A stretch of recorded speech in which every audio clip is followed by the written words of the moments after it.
Make a hit in a ball game. You can make a hit with me.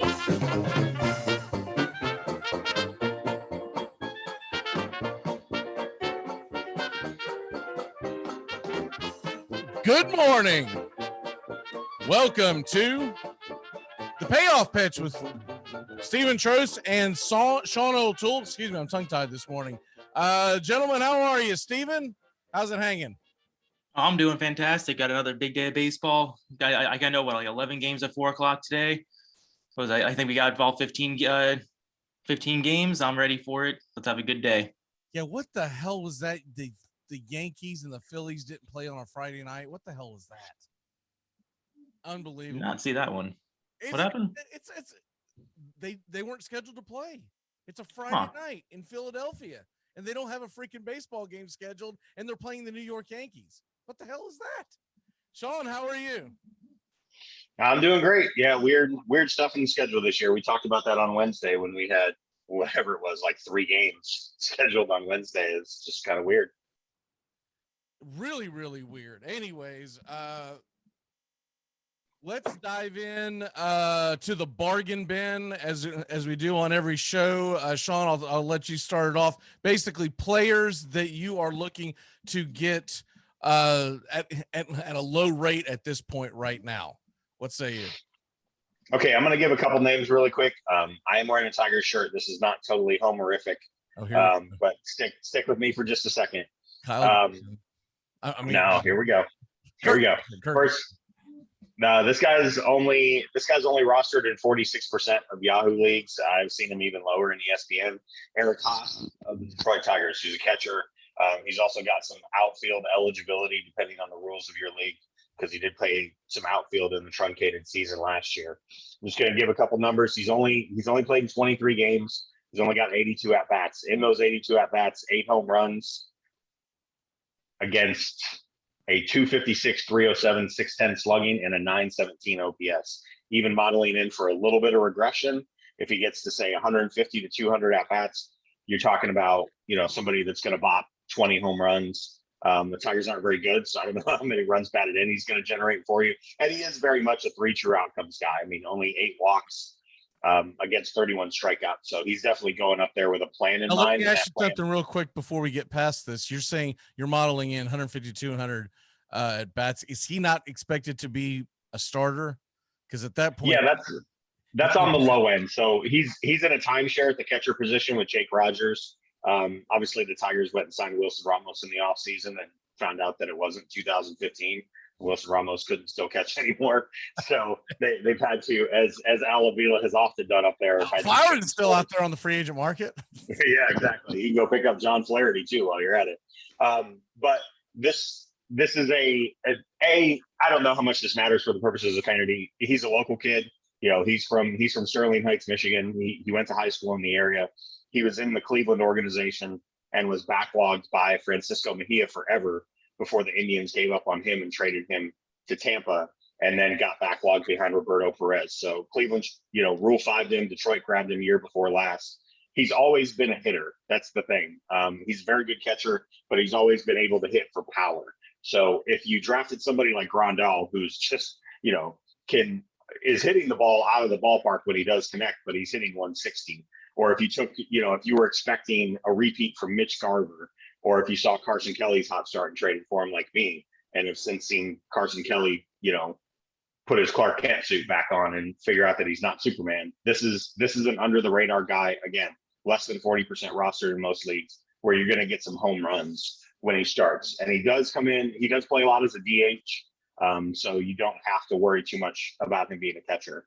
The other one I'm going to mention really quick, because I don't think this guy's being bandied about the way he should. His ownership rate's a little bit higher than you would expect, but this is a team that's going to trade him, I think, and he's going to end up somewhere as a closer or as a long reliever fireman and get you some value, especially in roto leagues. It's Daniel Hudson of the Nationals. In the 2020 season, he had a really bad ending to the truncated season, ended up with a 6.10 ERA, but the 2 years before that, he was money. And very notably, closed out the Astros in the final inning in Game 7 when they needed to win the World Series. he is someone that if the Nats continue to struggle, he's in the last year of his deal, they're definitely going to move on from. He's 34 years old. He's currently sporting a 2.38 ERA, and he's striking out 37% of all batters he faces. His velocity is way up. He's up to 97 miles per hour on his four-seamer. And he started to get back to what he was when Washington first got him. This is a guy who was once upon a time a top 5 prospect in the Diamondbacks organization as a starter, and had Tommy John, had a shoulder surgery, ended up in Toronto, then found his way to Washington.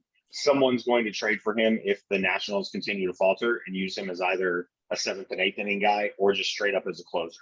Somebody who needs him, like the I don't want to say it, but I don't know if they do it in division, but the Atlanta Braves, who could use another arm in that bullpen. So that's a guy to keep an eye on. He's only about 20% owned right now. If he gets traded somewhere and becomes the closer, that number is going to shoot through the roof. So if you've got an empty roster spot, or you've just got a dead arm on your roster somewhere, like I've got a dead arm on my roster. His name's Charlie Morton.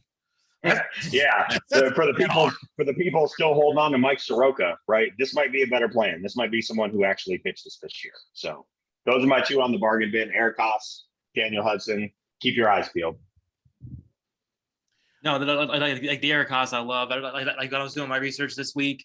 I mean, almost every leaderboard I pulled up from like just the month of June, Eric Haas was right at the top. I mean, he's honestly been one of the best hitters in baseball past few weeks. Now for my bargain bin, I'm gonna stick with someone who is very, very low owned. I mean, I'd be surprised if anybody had him. He's only at 3% on Yahoo. Bruce Zimmerman for the Orioles. Kind of started off pretty rough. I mean, the first few starts going through the May 2nd start at Oakland, gave up 3 runs or more. It wasn't really getting strikeouts. Wasn't really lasting long in games. But since then, it's his last 5 starts against, and keep in mind, these are actually against good teams: the Yankees, Nationals, White Sox, who destroy left-handed pitching, Minnesota, and the Mets. He has given up 2 runs or less in 4 of those 5 starts. He has 6 strikeouts in 4 of those 5 starts. The only really bad start in that mix was in Washington, 3 innings, 5 runs, 2 strikeouts. But other than that, he has been. I mean, I really don't even know if I want to say it, but lights out. I mean, against the White Sox in particular, 5 innings, 1 run, 6 strikeouts, 1 walk. I mean, and that was with a 385 batting average and batting average on balls in play. I mean, he seems like he's really starting to turn a corner. I mean, I'm still not thinking I'm gonna keep him long term. It's still kind of a wait and see thing. But I mean, he's striking out more than a batter an inning in those last 5 starts, and that's something I really want to keep an eye on. 3% owned. He could be a great streamer. We've seen a lot of really bad pitching this year. So I mean, like if you can find anybody who has the strikeouts and is limiting the contact, you go get him. Later on in the show, when we're playing Pepper, we're going to do something I'm calling streamers or dreamers, and meaning, is this a guy you just pick up for a spot start, or is this guy that you're hoping can start picking up the pace where he was expected? So stay tuned for that. Okay, moving on to that. Where do you guys want to go next, Steven? Actually, there's one person I've been wanting to talk about for a while now, and I know Sean's got a couple guys too. We've been talking about this week. So I'll start off with some Yermin Mercedes talk. He's been a real hot commodity in fantasy baseball. Started out incredibly hot. Was just tearing the league apart. I think when I was doing the Statcast research, his first 8 or 9 fire hits. And how this came up was the show we do at 11 a.m. Eastern called The Neighborhood Play, which we just talked Chicago baseball. When we first started the show just a few weeks back, he was on fire. And I think I picked him up in a league. I can't remember. I know I was going to. Anyways, I know he's no longer on my roster because he's got incredibly cold. So kind of the question that they were wanting to ask y'all is, you think he's the real deal and just going through a slump, or was that all fake news at the beginning of the year? Everyone jumped on him, and now you're like, oh, I wish I hadn't dropped this guy, and this guy, because now I've got a guy who can only play utility. Yeah, so I mean that's the biggest draw for him. He only plays utilities, so you're really limited on where you're going to be able to play him. I'm leaning towards the early season being a flash in the pan. I mean, what he's been doing now hasn't really been like it hasn't been bad. I mean, he's walking at a decent rate. He's not really striking out too much.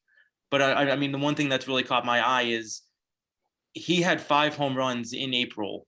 He has 6 home runs on the year. His last home run was May 9th. I mean, just like the power drought is really concerning. I mean, everything else, what you're seeing now is I guess what you're going to get from Mercedes. I mean, like after that big bump, he kind of was wavered in between like a little bit below league average, a little bit above league average. So I mean, he's a league average player, and he's still going to get you some production, but don't pick him up or start him thinking you're going to get the Mercedes of April, like early April. Sean, what do you think? Yeah, I've been consistent in my message that the first month was incredible, and it's as a Tigers fan, I hate that it's called this, but it's called this for a reason. It's called the Chris Shelton Award for a reason, because Chris Shelton had 7 home runs in the month of April in 2006, and then hit 9 the rest of his major league career, most of which were not in Detroit. So there's somebody like this every single year. I'll take guys we've never heard of for 200, Alex. Right. Mercedes is. That's a deep Oh, dive. come on. You remember. I know, but that's a deep dive. That's 15 years ago. I know we don't want to admit that, but that was 15 years ago. But real baseball fans, even recent ones, have heard of the Chris Shelton April. That is a phrase. I've heard that thousands of times. The Chris Shelton April is a real phrase. So this guy's 28. He had been, he didn't start with the White Sox. I don't remember how many different organizations had him in their farm system, but he had been in several. And the book on him was the same, was that he was a very good, if not great hitter who didn't have a lot of power. So the fact that he ran into 5 or 6 in the first month is indicative of the fact that we see this every year. We see guys who come out and they throw batting practice. In other words, down the he's a middle of the much plate. cheaper Miggy Cabrera is what he is. Right. He's a much cheaper Miggy Cabrera. Where he is at right now, 289 batting, 7 home runs. Too. Right. 289 batting, 7 home runs, 789 OPS. I think that's probably his baseline. A 780 OPS guy isn't that bad. Okay, so we know he's not going to be a big power guy going forward, but I'll just throw this question at y'all. Starting today, right? What the hell is today? The 12th of June. Starting today, all the way till the end of fantasy baseball season, which is about a week left in the season, typically. Is he above or below 300 hitter? Below. Much below? Is he below 275? Is he? Yeah, he's 270, 265, 270. Okay. Yeah. Be my bet. And for someone who's not going to get a lot of power, right? What are you getting? That's a hard pass, because he's right. What are you not getting? going to make up for anything on the base paths. Okay. Right. It's and the positional flexibility depends on your league. I've seen him. DraftKings continues to offer him at catcher, but in most leagues who have a more different, yeah, DraftKings is different. I'm just saying, in most leagues that are very rigid, he's only available as a utility player. Yeah, so. I haven't seen him elsewhere. I didn't do ESPN like I normally do this year, because the one league that I'm in ESPN folded. But that's DFS. I get it. You're going to play the percentages that day, but they were more looking as a fan. I want to say one of them has him on their fantasy team, but I'm not 100% sure on that. I'll find out from that. But anyways, okay, we can move forward for that. What's the next thing y'all got, since you're hating on the Yerminator? Sean, I mean, I know there's a few guys you've been talking to me about this week. Oh boy, yeah, I'm not gonna enjoy doing this, because it's my Tigers blood is already boiling just seeing his name. But I'm gonna make a very compelling case that Nicholas Castellanos is the 5th best outfielder in baseball, and this is something I ran at Trosh yesterday. I think the 5 best outfielders in baseball kind of go in this order. You rank them how you want. It's basically Trout, Acuna, Soto, Harper, Betts. I think those are consensus, probably the 5 best outfielders in baseball.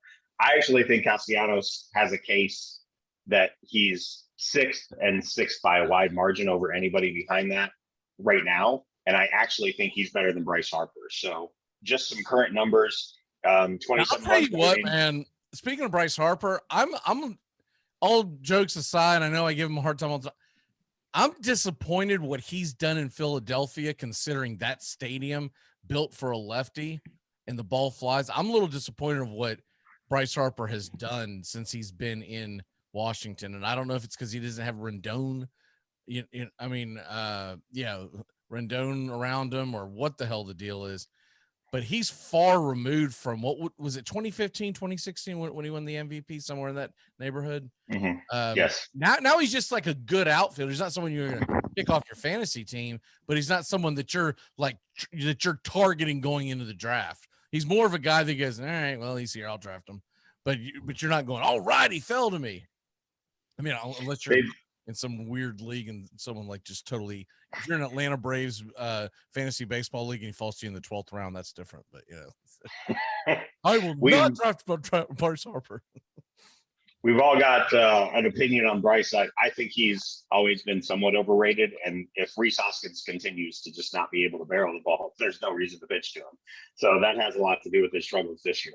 But to jump to Castellanos really quick, 27 runs batted in, 53 hits, 342, 1036 OPS, 10 doubles, 11 homers. If Jesse Winker wasn't on his team, right? Winker's actually beating him in a couple of those categories. He would be the only person on the Reds pretty much leading in every statistical batting category.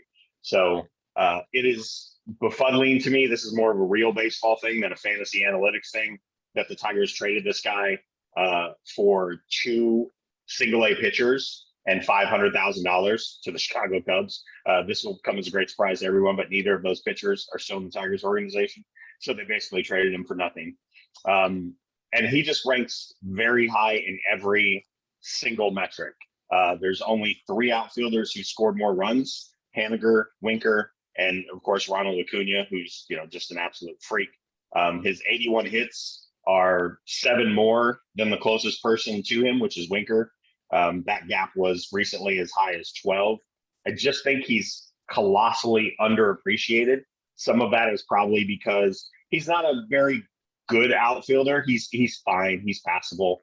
He'll get to the balls that he can get to and catch them. He doesn't make errors, but there's nothing tremendous about him. You're never going to see him on a cut 4 breakout on Twitter for making some incredible diving catch. He's just fine. And if we had the DH in the NL, I would be willing to bet he'd probably DH every day. But his counting stats are just insane. And he's only got 1 year left on that deal. I don't know how long he's going to stick in Cincinnati, because if he continues to hit like this, I mean, this guy's going to be a Yankee, a Red Sox, a Dodger, something other than in Cincinnati, who has never paid anybody. But what's your guys' thoughts on him? Because I think he's by far, injuries aside, Trout's been injured, Betts has been injured, Soto's been injured. But just on counting metrics, the last 2 seasons, throwing out 2020 because he was terrible, but the second half of his 2019 with the Cubs, and then this year, he's the 3rd best outfielder in all of baseball by almost every advanced metric, behind only Trout and Acuna. I am all aboard the Castellanos train. I mean, this isn't even something new for me. I'm pretty sure like in one of our big drafts, like right after I got Castellanos, I texted you, I was telling you about how he was going to be a future, going to be the MVP this season. I've been long aboard the Castellanos train. I mean, one of the biggest things helping him is that lineup in Cincinnati and just the ballpark in Cincinnati. It's a very hitter-friendly park. They see some really. Who I wanted Atlanta to sign. Yeah, free agent. Yeah, that's he who would I have made. wanted. I was terribly disappointed when he went to Cincinnati. Yeah, he would have been the missing piece in that Braves lineup for sure. Yeah, that was more of just and you guys confirm my question. I don't think he's viewed in the top, 5 outfielders in all of baseball. Yeah, he's good, isn't he? Like he's a guy that when you look at his stats, then people will concede defeat. But going into it, if you ask them to name the top 10 just off the top of their head, I think a lot of people would probably leave him out of there. And maybe it's because Cincinnati's not a contender. I don't know what the reasoning is. The guy's been a solid hitter. He's very JD Martinez like for the National League in the fact that he's always been a solid hitter. He seems to be a student of the game, right-handed hitter with pop. Maybe JD's a little better, sure, but still it's comparable. And the fact that he can play defense is added because JD, I mean, he's like, I mean, he pretends to play defense, but he's not a I defensive mean, outfielder. You just gotta he gets up there up against the green monster, goes, all right, baby, just trying to hit it over my head. what is David Ortiz at first base? Yeah, exactly. Yeah, there's always that. The other one I wanted to mention really quick, this guy is just, you want to talk about playing in infamy. I mean, this is one step above Castellanos. The other one I'm going to mention, he's rostered in about 75% of fantasy leagues, so he's not an unknown quantity, but I think he's going to end up, in Chicago or New York at the trade deadline, is Adam Frazier, 29-year-old second baseman for the Pittsburgh Pirates. Bats left, throws right, Southern boy from Athens, Georgia. He's having the best season of his career after the worst season of his career by far. He's only got 2 home runs. He's never been a power person, so you're not really getting that unless it's ballpark dependent. But 324, 848 OPS, plays an awesome second base. And as we know, the Pirates will sell anything that isn't bolted to the floor if it looks like it has value to continue their now 2-decade-long Ponzi scheme of selling their fans on promise and hope. I think this guy's going to end up in Chicago sooner rather than later. I didn't see what happened to Madrigal, but I saw Madrigal wasn't in the lineup against the Tigers this weekend. So I don't know if he got hurt or if they're having some kind of issue. He's on the IL. He's on the IL. So this is a candidate to get moved around somewhere. And even though fantasy people know who Adam Frazier is, and I think everybody's, had a spell with this guy because he's been around the league for more than a week. This is by far his most productive season. It's contract year. We don't need to do the contract year, bounce theory because it's just been proven right too many times. But this is someone that if you're betting on someone's location value to increase their fantasy value, this would be a prime candidate for me. You go from having to face the Cardinals pitching and then facing Corbin Burns and Brandon Woodruff, umpteen times a year, to possibly getting traded to the AL Central, which is the place I've heard most tied to him recently. That explains a lot that Madrigal got hurt, is why I've been seeing that. And now you get to face, the Tigers pitching, the Royals talented young starters, but they all throw gas right down the middle, and whatever's going on in Minnesota where nobody seems to know that the season started yet. Definitely a curious prospect for me. He's not exactly under the radar from a fantasy perspective, but I think he's under the radar from a baseball perspective. So how do you guys feel about Adam Frazier?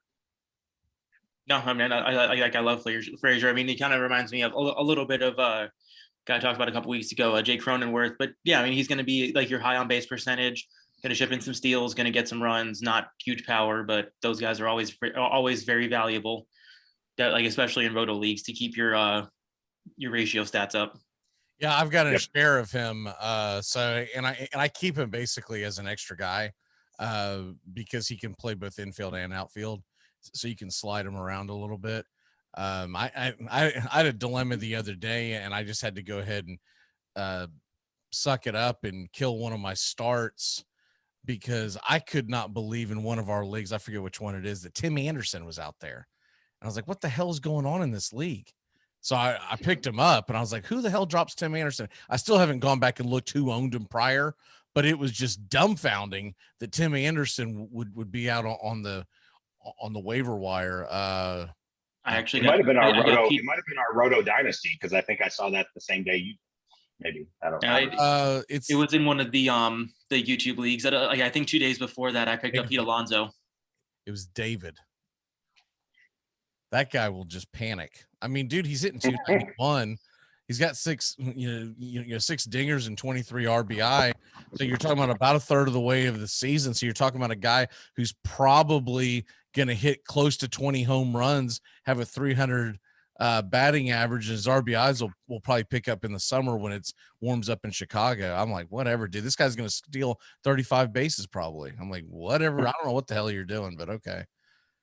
I saw him sitting there for like a week, and I was like, I don't need him, but man, that'd be nice to have him. But where the hell do I put him? Because it's in that weird league, which I actually enjoy the difference, but where you don't have straight utils, you only have one utility, and the rest is an extra outfielder and an extra infielder. So you have to kind of play the game of, do I need him or don't I need him, right? Yeah. And anyways, Xander Bogaerts got scratched last night And I was like, well, what if this turns into something? I better go get Tim Anderson. This could get slapped ugly. I'm out there freaking starting Dansby Swanson or something, going, what the hell is going on here? Hey, Tim Anderson, bro. You can love on him all you want. Tim Anderson. You might want to run your hair through his locks or something, but he's not getting base rips on the regular like Tim Anderson is. We got too much coffee this morning. We got a few more minutes before we dive into DraftKings. What else do we have on the docket since y'all don't send it to me anymore? I have to guess. He's got one more, like one more player I wanted to touch on. Zach Wheeler. He's been he's always been fantasy relevant since he came into the majors. He was kind of known as a sinker ball pitcher. So he didn't have like the massive strikeout rates, but he was still doing pretty good. I mean, 2018, 2019 ERA, expected ERA, but like all under 3 or like all under 4, like in the 3 range. I mean, limited the walks, decent strikeouts, 23-24%. But when he went to Philly, they kind of changed his pitch mix up a little bit, took the sinker away, not fully, but reduced the sinker usage and kind of replaced that with a slider. Started like it looked pretty decent last year, although the numbers didn't show it with the 18% strikeout rate. But they did something in the offseason to his slider now, because it is he has gained 2 miles an hour on the pitch. He has gained almost like over 10% of spin on it. He's gained a couple inches, like over an inch of movement. And that has really translated into his results. He has got a 32% strikeout rate, 2.29 ERA, 2.42 expected ERA, 0.238 WOBA allowed. And I mean, like the expected ERA, the WOBA is expected WOBA of 2.48 are all in the top 5% in the league. I mean, he has truly turned into an ace this year. I'm buying into the changes. You should, like if he's available. I mean, it's not gonna be available, but like if Wheeler, what kind of league are you in that he's available? I meant trade. I was going their trade route. If someone was looking to sell Wheeler, I would jump on that ASAP. Are all other all the other 9 guys in your league? Oh, I did have Sean agree to send me Wheeler, but I backed out of that last minute. Me and my 2 7-year-old nieces who don't watch baseball. Zach Wheeler is available. Well, I mean, a trade is one thing, but I'm saying he's available. He is not available in any leagues. Ice cream soft. For the record, he's available. If he's out there, I highly suggest picking up Fernando Tatis as well. Wheeler's wondering, Zach Wheeler is available in 3% of leagues on Yahoo. 3%. How is that possible? That's like, because that's like a league that has like, doesn't use pitchers. 4 pitchers. Yeah, right? doesn't use pitchers, or they just go, no, we're not pitching. He's always been a fascinating prospect for me, because he was the prospect that the Giants wouldn't deal forever, or was it the Mets that wouldn't deal him? I don't remember, but he was in the Carlos Beltran trade, and that's how he ended up, I think, going from San Francisco to New York, or New York to San Francisco. And forever he was the he was the number 1 dog, or one of the top 3 prospects in baseball forever, and he had never really lived up to that potential until he got to Philadelphia, and they changed some things in his delivery and figured out what was messing up his elbow, because he had been through, I know he had at least Tommy John, and he might have had a labor too before that. So interesting that it was his third stop that figured him out. Yeah, because he pitched for the Mets for like 5 or 6 years. Okay, that's what it was, right? He was part of the Beltran deal. Got it. Yeah. Okay, so he came to the Mets in 2013. There you go. Well, he came up, but I remember when he was a prospect, they kept talking about Zach Wheeler. I remember all the time, just because he's in Atlanta's division. And when he came up, he was very up and down, up and down, up and down. And they finally put it together right before he became a free agent. Funny how that works out. And then, funny how that always happens. And then I was always concerned drafting him. That's the magical sound that means we're going to go to DFS. But I was always on the fence of drafting him, mainly because I was like, dude, in that pitchers, I mean, in that hitter friendly park, I'm a little concerned with how he's going to deal with the one thing I'll say about Zach Wheeler, he's a ground ball pitcher, so you shouldn't have that much issue. But we've seen pitchers go to Philly in other hitter stadiums and just vanish.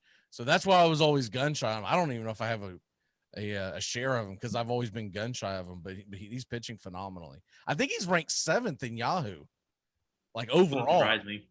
So if he's available out there, Go get it. number 7 overall. Yeah, what? I don't need him. What I need is a good setup, man. I got to get some holds. Let me drop Zach Wheeler over here. Tristan McKenzie's available. I will say that, but go on that roller coaster ride and get back with me. That guy's. I've had shares of that guy for the last couple of years. I mean, you get seasick riding around with Tristan McKenzie. I liked him a lot. I saw an interview with him, so I was a fan of him just as a player. But I think he's 2 years away from actually setting it straight. He's just going to be. And if he was in the National League, I'd be more willing to just stick with him. Go, all right, he's gonna. But man, he gets in some bad ruts, and then DH comes across, and so he gets no break, and it's just like, all right, man, thanks for that 3 innings. Go ahead and get out of here. He is the reverse of a guy that you can depend on for a quality start, 6 and 3. He gets you 3 and 6, 3 innings, 6 earned runs, and he goes, okay, well, I'll see you Tuesday. Thanks. Glad I streamed you today. Okay, let's go ahead and dive into DFS. The popular slate obviously is the 4 o'clock slate. There's only a few games before and a few games after. So where are we going? We'll start with you, Steven. What's your DFS advice for today? Man, this is just another one of those days where pitching just looks ugly. I mean, top few pitching options. Corbin Burns at 10.5K at home against Pittsburgh. Pittsburgh is not a high strikeout team, but Corbin Burns has been one of the best pitchers all year. I'm loving it. But after that, you got Dylan Cease 96, Rich Hill at 94, Musgrove at 93 at home against at the Mets. I'd be willing to go there, but I mean Cease, Hill, Pivetta, Stroman, Cobb, Kaprelian, all guys above 8K. Even Tristan McKenzie, those are the guys above 8K. I don't want any part of any of them. I mean, it's just not a good pitching slate. Yeah, even though he's playing against Seattle, I don't want any part of McKenzie. Yeah, to hell with that. Oh no, I mean McKenzie, like especially in DFS, is the walks. I mean, like he's gonna get strikeouts. He can be good, but I'm not paying top dollar for someone who walks 5 to 6 guys a game. Yeah, he's like going out there and streaming Drew Smyly. You hope you're getting that 20% chance that he's gonna pitch a good game. You're like, okay, let's go all 20. I don't know. I was being friendly. But yeah, I mean, just pitching in general is not. It's going to be a very, very big offensive day. But some of the cheap pitchers I like, Jameson Taillon, he's 6,900. Like in Philly, it's still not one of my favorite matchups. But I mean, the strikeout potential is there. Philly can be hot or cold. That's a dangerous play right there, man. Taillon in Philly. It's. Take over in that game because that's going up against him. And that's just more of the environment. I mean, you got Jose Urena at 5,800, but he's home against the White Sox. I mean, this is what we're looking at. Jackson Kowar, like against Oakland, Zach Thompson against Atlanta. I mean, this is not a good pitching slate. Yeah, it's honestly one of the best values for me. And one of the guys I'll be targeting the most is Yusei Kikuchi at 7,800. He's going to be pitching at Cleveland, but he has actually been a fairly good pitcher this year. Struggled against, he's probably going to see a lineup full of right-handers. He's allowed a 300 batting average. I got 300 WOBA against them. My bad. 25 striking them out 25% of the time. He's on a normal day, I would be kind of on the fence, but with the pitching environment today, I'm thinking Kikuchi is going to be one of my highest owned.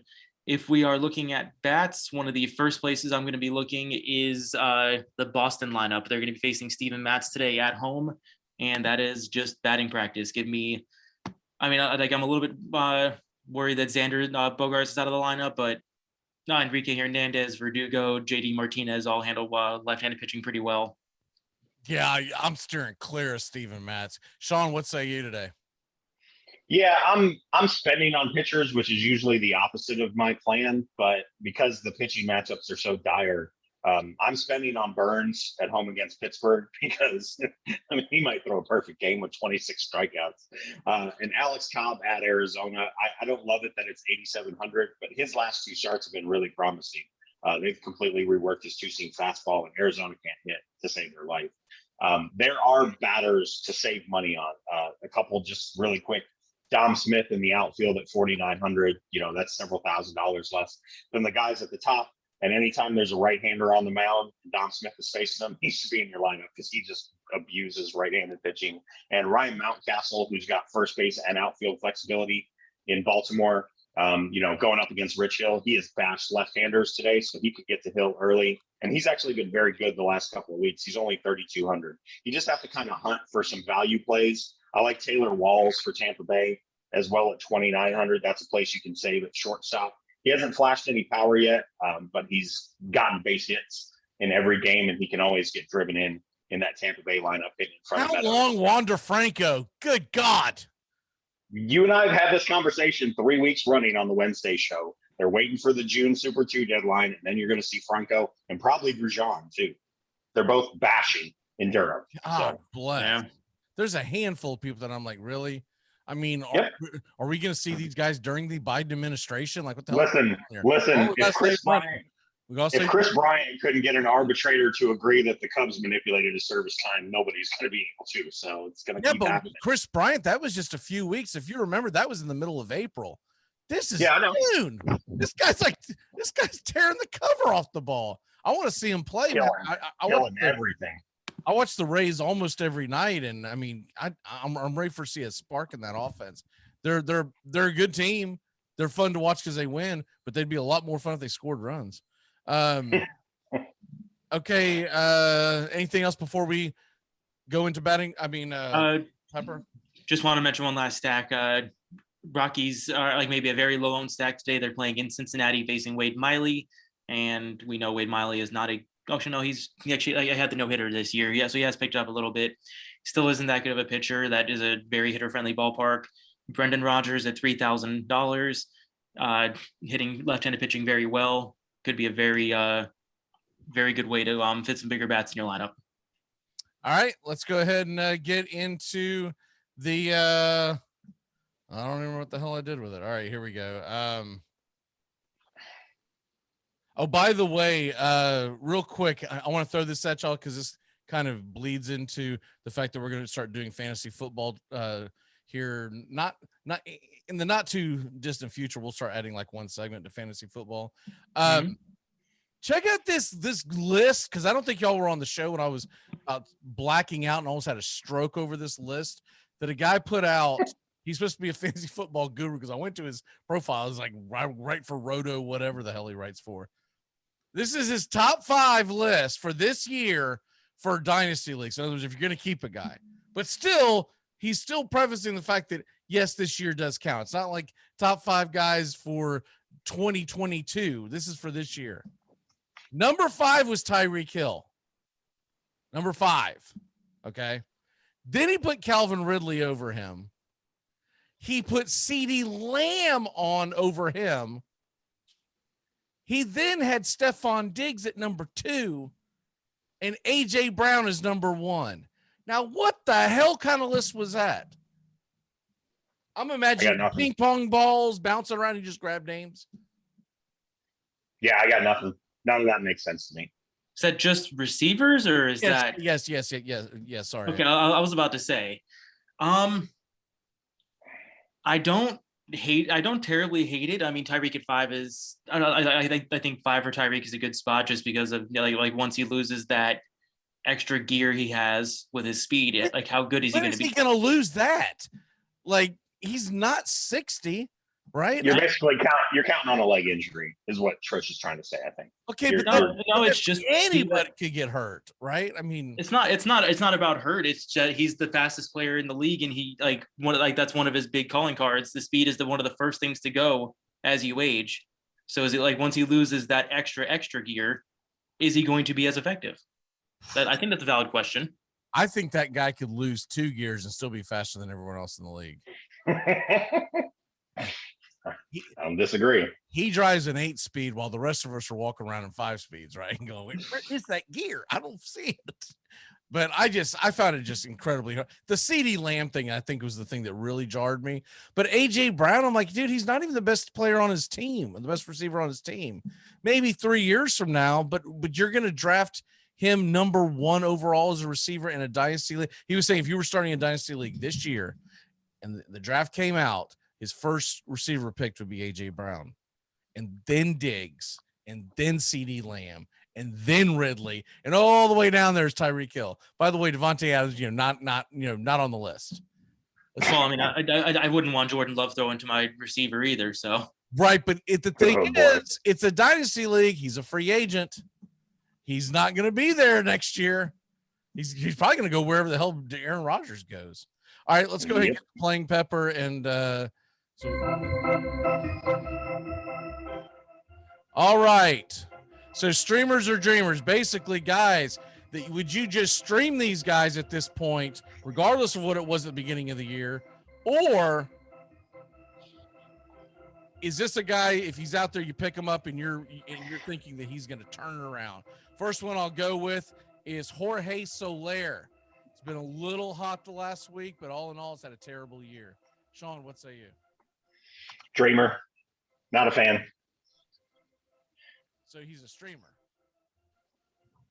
Yeah. Okay. Sorry, I misunderstood the rules. Yeah, he's a streamer. Streamer would mean that you're dreaming, hoping that he's going to pick it up in the next month or so. I'm going to grab him and I'm not going to let him go.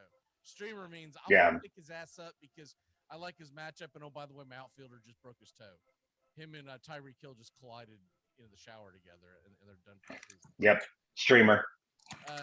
Steven, streamer or dreamer? I'm gonna go streamer. So like same thing. I mean, he has immense raw power, but not much else. Something's missing with him this year. I don't know what it is. Same question, obviously. Charlie Morton, Sean, streamer or dreamer? Woo. I've got a lot of stock in him. I'd love to say dreamer. I think I own him in 3 leagues, but he's a streamer right now. He can't find it. Charlie's always been a better real life pitcher and more so in the playoffs than a fantasy pitcher. And that's the results have borne that out this year. By the way, I think I've got something to hit right before we leave. So don't let me forget that, because we got a couple of things posed to us. Questions posed to us. Steven, what say you? Charlie Morton. Oh, yeah, no, like I'm saying, streamer. I mean, he's, what is he, 37, 38? I mean, like it doesn't. 37. Yep. I don't think he's turning it around. I really don't. I think if you I mean, it's kind of at the end of the line. Yeah, I think if you hold on to him, it's only because you're a Braves fan. You're like, oh, I'm hoping, but it's not going to happen. DINELSON, LAMET. Sean, streamer or dreamer? Streamer. I'd love to be a dreamer, but elbow issues over and over. At this point, his remarkable year last year is the anomaly. The anomaly is not that, he's going to turn it around. The anomaly is that he had a great year in the 60-game sprint. And I just, can't count on it, especially elbow guys. Elbow guys always worry me. You get burned, more often than not betting on them than you do cutting bait. It's very rare that we get a Zach Wheeler out of the bunch. That'd be a good name for a podcast, the elbow guys. Steven, streamer or dreamer?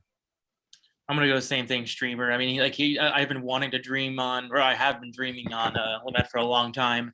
But like Sean said, I mean, like the elbow guys, especially ones that his biggest thing, his physical tools have been tantalizing. He just has never been able to get the control down, and then like elbow injury after elbow injury doesn't lend you any favors in trying to get that control down.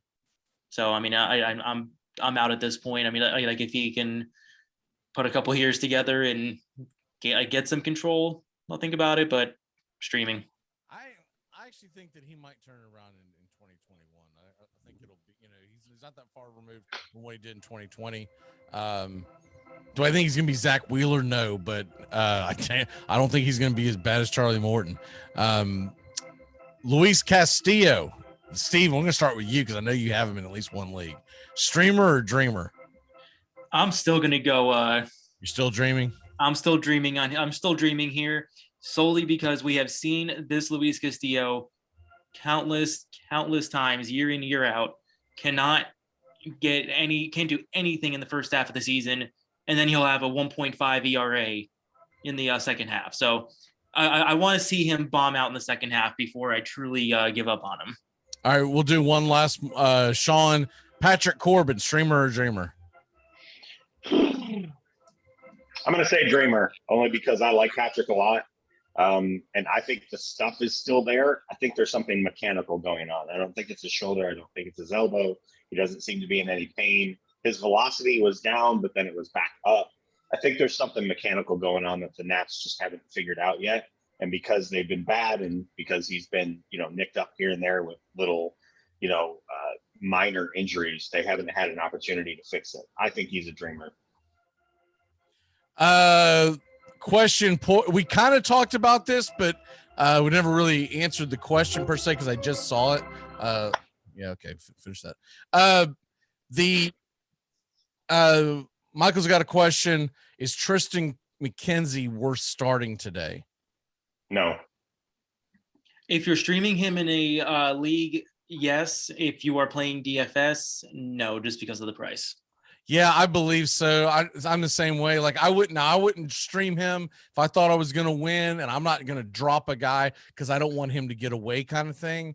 But if I'm in a dog fight and I think I need to start him, I would probably roll the dice on him. He just makes me nervous because, like I said, he's bizarro world when it comes to the quality start. He's bizarro quality because he normally goes 3-6 as opposed to 6-3.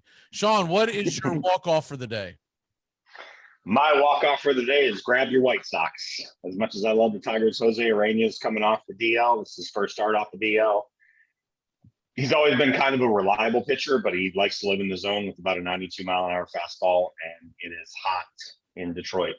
So grab your White Sox, as many of them as you can, because the ball might be flying out of Copa today. We will definitely be talking about that at the top of the hour with Christian, the White Sox man, on the neighborhood play here on the quarterback show. Steven, what is your walk off? I have to share these Jacob deGrom stats because it is just mind-boggling to me. 10 starts. Here we go again. 10 starts, 64 innings, 103 strikeouts, 8 walks, 0.56 ERA. And the thing that I love the most, he has allowed 4 earned runs this season and has driven in 5 runs himself. My walk off for today is, first of all, the women's French Open's coming to the end, so you get the tail end of that. Krejcikova is down 3-2. They're tied 1 set apiece. If you've never seen her up close, she looks like a meth addict. Like, I don't know what the hell's going on with this lady. But anyways, NBC, she has meth mouth. NBC lost in this because they get the finals and they get 2 women whose last names are this long. And of course, you're not going to get anyone watching real. I mean, I'm a tennis fan, but most people aren't going to watch it if you don't have at least one American in there, right? Or at least someone they know. I mean, this is just a terrible, terrible draw for them. And then also, we're going to be doing fantasy football real soon. We'll have to get with the guys to figure out how we're going to start implementing that. Probably after the 4th of July is probably when we'll start shooting for that. But we'll start adding segments, and then we'll kind of morph into it. Next thing you'll be like, whatever the hell happened to fantasy baseball? If you don't have your act together by September, I don't think your team's going to do a turnaround. That's all I know. All right, guys, great job. We'll see you next week. And this is the payoff pitch. Catch us every single Saturday on the Armchair Quarterback Show, 10 a.m. Eastern. And then I also put the recording up. We'll see you. If you can make a hit in a ball game, you can make a hit with me.